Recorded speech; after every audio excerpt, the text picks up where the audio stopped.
Hello दोस्तों, Radhya academy के YouTube channel पर आपका स्वागत है।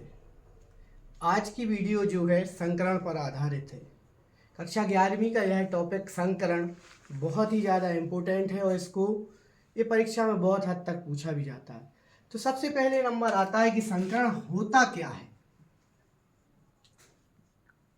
संकरण संकरण में जो हम कक्षा 11वीं में पढ़ चुके हैं, S orbital, P orbital, D orbital और एफ ऑर्बिटल, जिसमें एफ ऑर्बिटल की महत्वता जो है वो अनिश्चित आकृति के कारण कम है, क्योंकि हम पढ़ चुके हैं कि जो एस कक्षक होता है इसका आकार जो होता है गोलाकार होता है।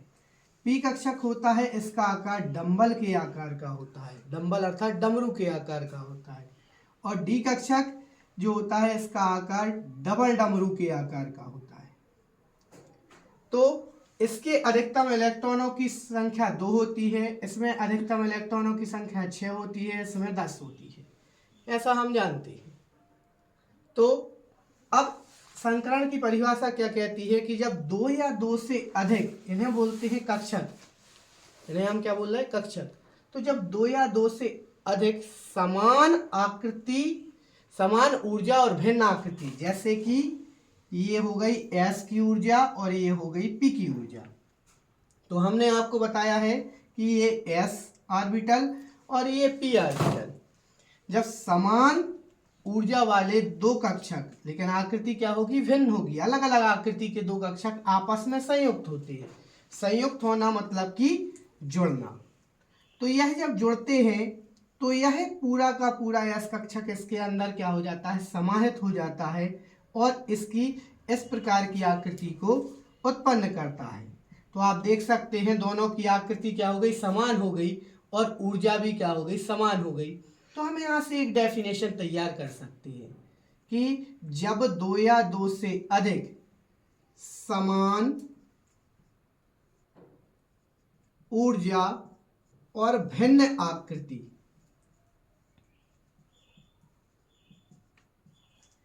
के कक्षक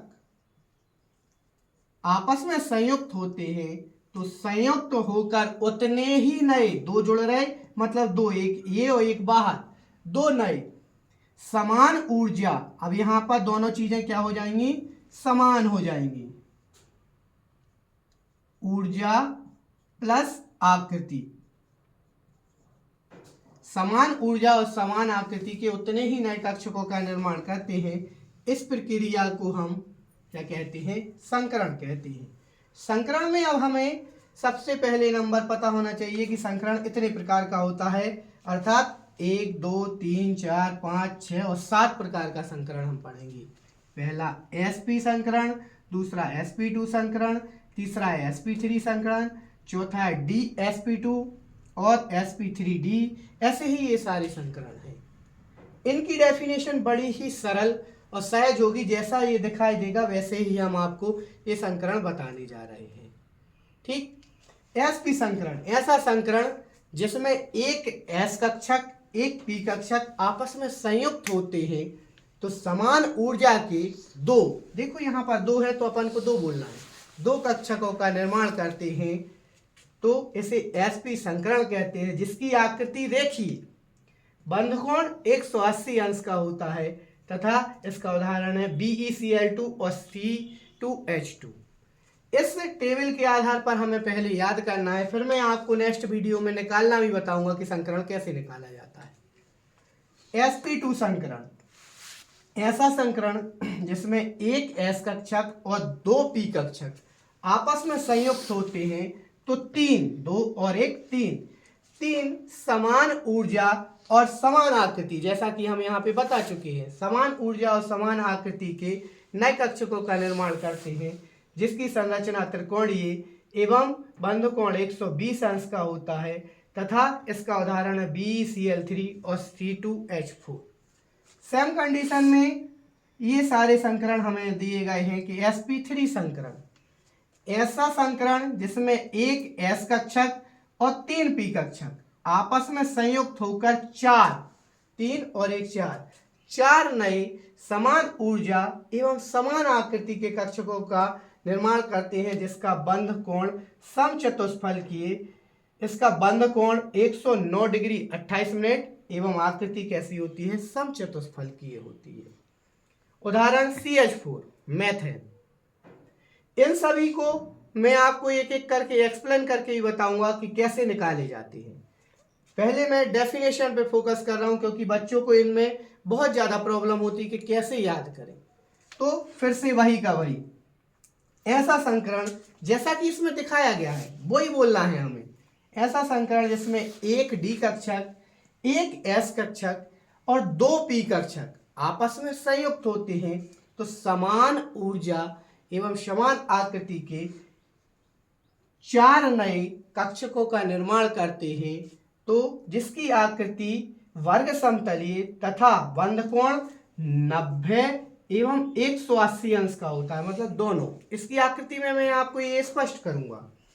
फिर sp3d संकरण, ऐसा संकरण जिसमें एक S कक्षक, 3 P कक्षक और एक D कक्षक आपस में संयुक्त होते हैं और जिसकी आकृति त्रिकोणीय द्विपैरामिडीय और बंध कोण 90 एवं 120 अंश का होगा और उदाहरण होगा PCl5। सेम कंडीशन में फिर से यहाँ पर कितने बने, 3 और 2 5 कक्षक बने।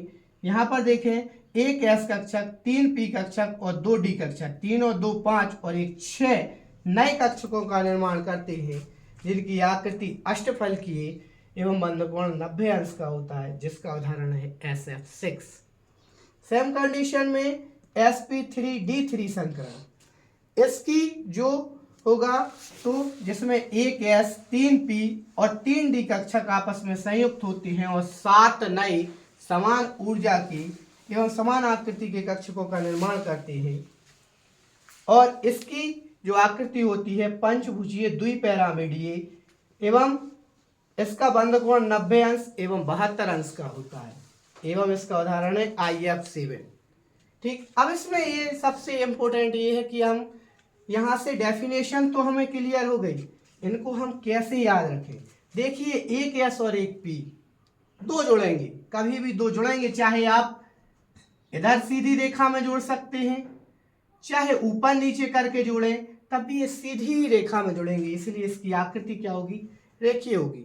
और इन आकृतियों को हम सिर्फ एक्सप्लेन कर सकते हैं, ये वास्तविक नहीं होती, ये सभी आभासी होती हैं।